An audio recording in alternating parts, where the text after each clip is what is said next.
Right. Hamza's principles on happiness. That's what we're going to speak about today. I'm going to keep looking this way because I've got like a wee script thing that I've written up so I don't forget everything when I'm recording the video, which is quite nice. But yeah, the first thing is that the video I watched quite a lot of Hamza's videos.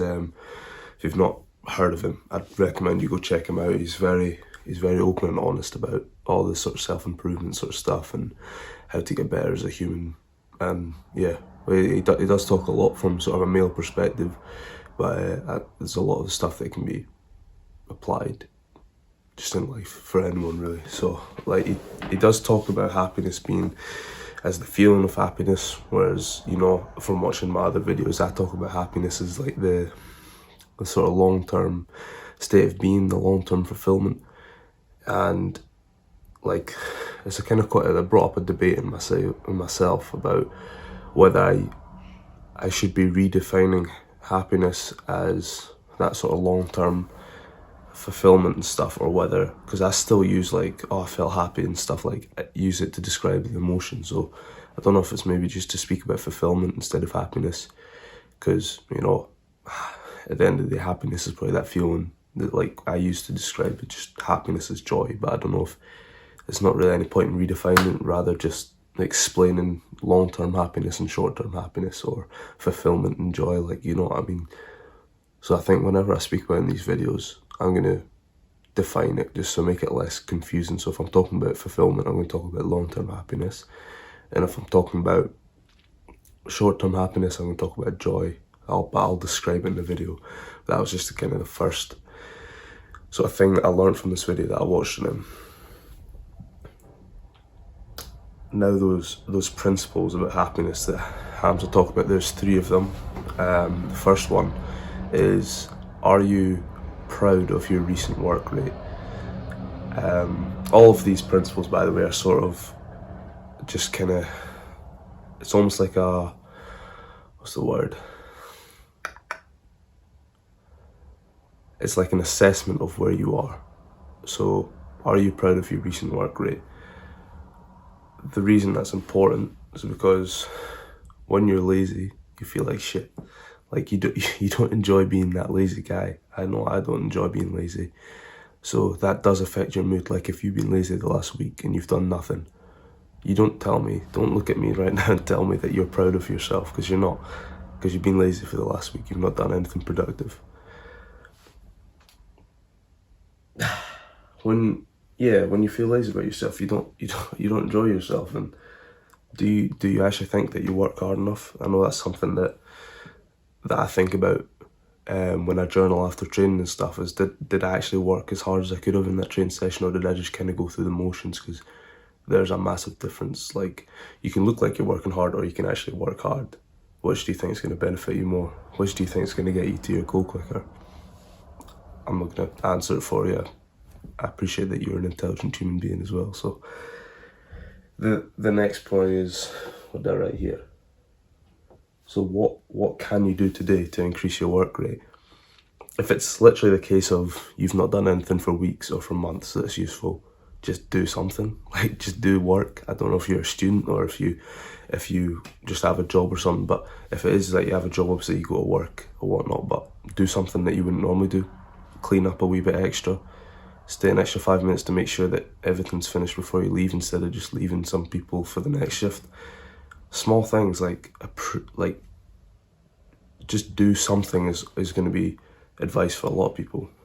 But for people who already are just dissatisfied with the amount that they're working, it's probably more of a thing about that, I don't even know how to describe it, that it's like a mental health sort of thing of that dissatisfaction, where you're probably still setting your happiness on achieving something or doing something, so it doesn't matter how much work you put in, you never actually look back to be proud of, which I think is wrong. I think you need to always sort of reflect on the work that you've done and make sure that you're proud of the work that you've done, but don't let that numb you into doing nothing. Don't just stop once you're proud of your work, because then you'll never do more work. Does that make sense? Like, I'm sure it does. The last part I put on that on the first principle of your recent work rate is sort of trick yourself into doing more, which I'm going to make a separate video on, so I'm not going to dive too much into it, but it's like, just do something so simple that you're like, I can just do another one, or I can do more, because then it's almost like a roller coaster, not a roller coaster, you know, like a boulder, like a big ball of momentum that just keeps coming. So trick yourself into doing more. Yeah. Oh yeah, and also, this will come into the third point, but that pride that you get from doing the work, it's like a drug.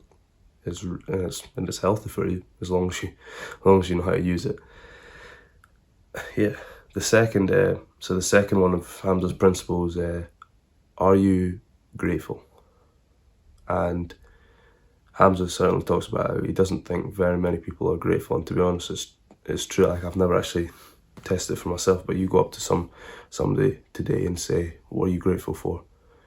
You'll probably get a blank look. It's not something that people actually think about every day, and that's probably why people complain a lot, because they don't take a second to realise what they're grateful for.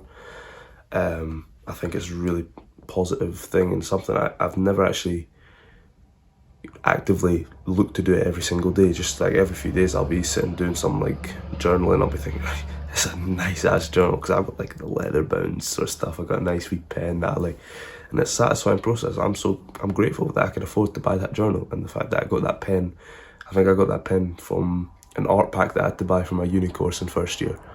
So I'm grateful that I went to uni and done that course, so I got that pen, so I can write with that pen in the book now. You know what I mean? Like, you do a practice right now. I'll do like a really simple one. I've got my cup of water here. I don't actually know where this cup is from, but this is like the cup I've drank water out from for like 3-4 years or something, and I took it with me when I moved out of the house, and I brought it back. I'm just grateful because it keeps the water cool. It's made out of metal, and the water just, I don't know, it just tastes so good when I drink the water out of it. And it's simple things like that. Like, pick up something, the closest thing near to you. Why are you grateful for it? Like, what do you, what's that? I wrote it down here. Yeah, why are you glad that's in your life? And what benefit does it have to you? Like, why are you happy that you've got that? It could even be a person that's sit in the room with you. I don't know if you watch this video on your own or with somebody else, but be proud of, like, not proud, you know what I mean? Like, why are you glad that that's in your life? And it feels good. Like, gratitude is like scientifically proven to improve your happiness.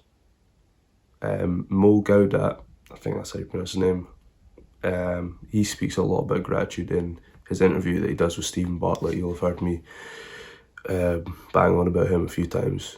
Go check out that interview, it's really good. Episode 101 of the Diary of a CEO podcast. You can find it on YouTube or on Spotify, whatever you want to watch. Sorry, wherever you watch podcasts and stuff.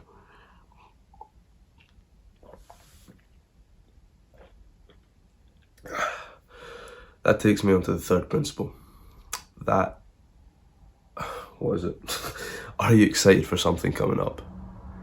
And, like, have you actually got a reason to wake up in the morning? Like, have you got somewhere to go that you really want to go to? Or, like, for me, it's, if you remember, I don't know how many holidays or whatnot you went on as a kid, but whenever you're going away on holidays as a kid, or whether you have like somebody over for a sleepover, or you go and see a friend, or you just, just think about how excited you were when you were doing that. It's brilliant. It's so exciting. And you need to find a way to plan those things into your life. Like, I've been really good over the last sort of month or something. I've always got plans, and I've always got stuff to look forward to. I mean, the main thing is, like, I get to go train almost every day, and I love that. I love training. I'm excited to go to it. I'm excited because the other example is not just be like for going on trips. It's excitement for, like, you've got a goal that you're trying to achieve, and it's about to be achieved soon. It's exciting. When you have something that you're looking forward to, you tend to be in a better mood. So, like, if you combine these three principles, are you proud of your recent work rate? Are you grateful? And are you looking forward to something coming up that's like past, present, future? You combine all those things and you reflect on those things. It's probably a good idea. I'm going to start journaling on these things every single day. The 3 questions is simple, take 5 minutes. Are you proud of your recent work rate? Yes or no? Like, if you're not, why not? What can you do to sort that? Quick, that took me 15 seconds to explain, probably less. Are you grateful? Think of 3 things that you're grateful every day. How long can that take? I'm grateful for this cup of water because it allows me to stay hydrated, keeps the water cold, it tastes really nice out of this. I'm grateful for this protein yogurt. Can you even see that? Because it gives me protein, it tastes nice, and it means I can build muscle and maintain muscle and recover faster from exercise. I'm grateful for this cup of tea because it tastes nice and it's like a green rooibos tea, and it's a hot drink that I can drink that doesn't have caffeine in it, and it's warm, so it's nice. You know what I mean? That took 30 seconds to a minute for me to do that. And then, are you excited for something coming up?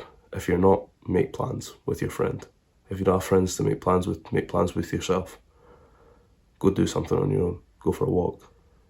Go to the cinema. Go for a lunch. You do all those things and you just notice yourself being in a better mood most of the time. I'm not saying any of this is like a fix. But like the actual title of Hamza's video is happiness is not the goal. It's not what you're aiming for, and that's because he was talking about happiness as the feeling. Like, you get a lot of people like, oh, you should be happy, you need to go do things that are fun and enjoyable, but it's about how you sustain, because you're not going to feel happy all the time. I've spoken about this on the channel before. You don't feel that feeling of happiness every day. It's about that being proud of yourself. That's how it's like a lingering sort of happiness that even when you're in a bad mood, you're still a wee bit proud of the work that you've put in today, even though you're in a bad mood. You're still proud that you're able to speak to people even though you're in a bad mood. I think just get those days. If you do this every single day, come back to me in a month and tell me you're not happier. I dare you. I think that's literally everything left that I've got. Hold on. Ooh, very nice. It's cooled down enough for me to drink it. Maybe not. Yeah, do the hard work, especially if you don't feel like it. I'm only going to do that on Hamza videos, don't worry.